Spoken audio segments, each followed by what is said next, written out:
sobrang dami. Ay. Harap. Yes, yan. Sanas.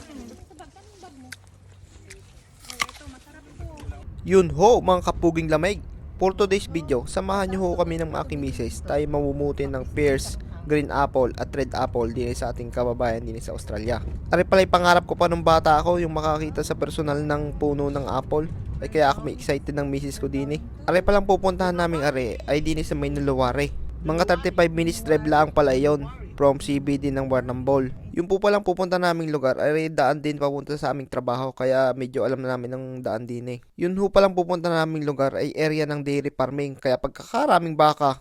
Papakita ko sa inyo mamaya ang pagkakaraming bakang nakita namin ng misis ko. First time ko rin makita ng gayong kadaming baka eh. Ari ho pala ang pinagtatrabahuhan ng aking misis. Ari ho yung sinasabi ko sa inyong cheese factory. Ang pangalan ho na rin dati, Warrnambool Cheese and Butter. Pero ngayon, nabili na ata ng Saputo Company. Yun ata Italian. Hindi ko alam kung Italian o Spanish. Kaya pala ho yung radius area na rin cheese factory are ay puro dairy farming ang business. E syempre ho, diyan nila binibinta kanilang mga gatas na produce. At yun po palang mga produce na cheese diyan, sabi nung OC kong katrabaho, ay iba't ibang lugar sa buong mundo ang napupuntahan. Pero ang kalimitan daw nilang client, puro China at Japan.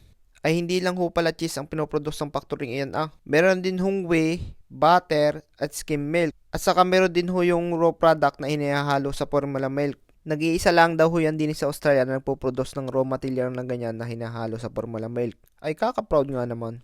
At yun, sa kadadal nga ay nakarating na tayo din sa ating kababayan. Dairy farming palang trabaho na ating mga kababayan aray. Kaya kalawak na kayong lupain, nakikita mo gayan?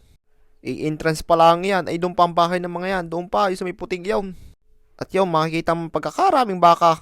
Ang ginagatasan pala nilang baka dito ay nasa 300 daw, yun ang pagkakatanda ko eh. Pero hindi ko maalala, exact amount nung bakang yun. Basta marami. At yun, sa wakas, nakarating na rin.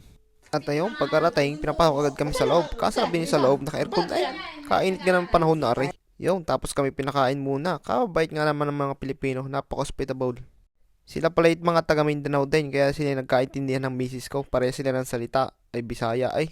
Tapos ari na, ang pinaka-exciting na part, ari yung pinunta namin din eh. Ang fruit picking ng apple at pears. Isang pangarap na naman nung bata ako ang natupad. Salamat sa inyo. Kami sa Australia, mamimitas ng apple! Ay, apple! Apple talaga to? Ang dami naman. Ang daming apple oh. Ganito malambot. Mga din. Sarap po. Pahay na to, nabali. Sobrang daming bunga nito. Ano ba? Sarap! Sanas. Ito, masarap po.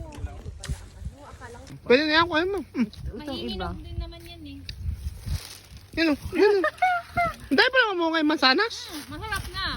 Masarap po. Yan po si Rose, namitas na ng apple. Kuha mo na yan, pula na eh. Hindi ata pwede eh. Green pa. Dito oh. Ala, ang laki nito. Maliliit din pala yung iba.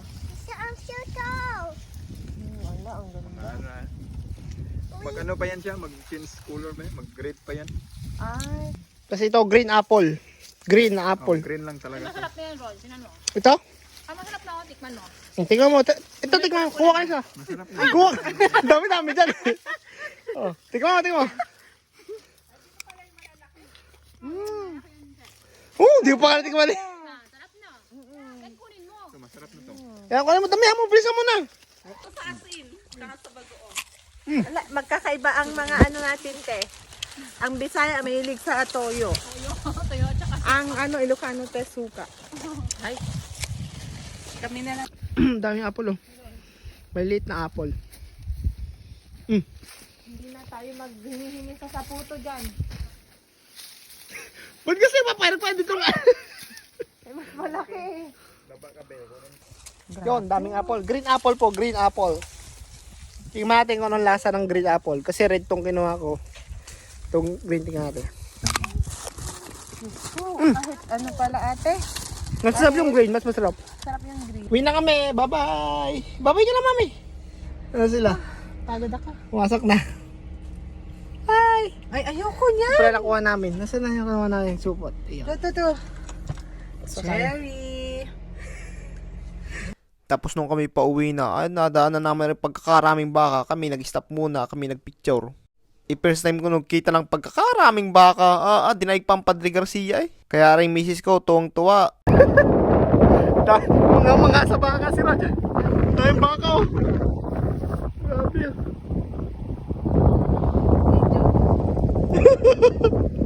Pakain mo masanas. Nakaroon din ako ng ganyan. Amen. Walang masamang mga arap. Siya, yun lang. Pagka isang araw ulit. Have a good one. See ya!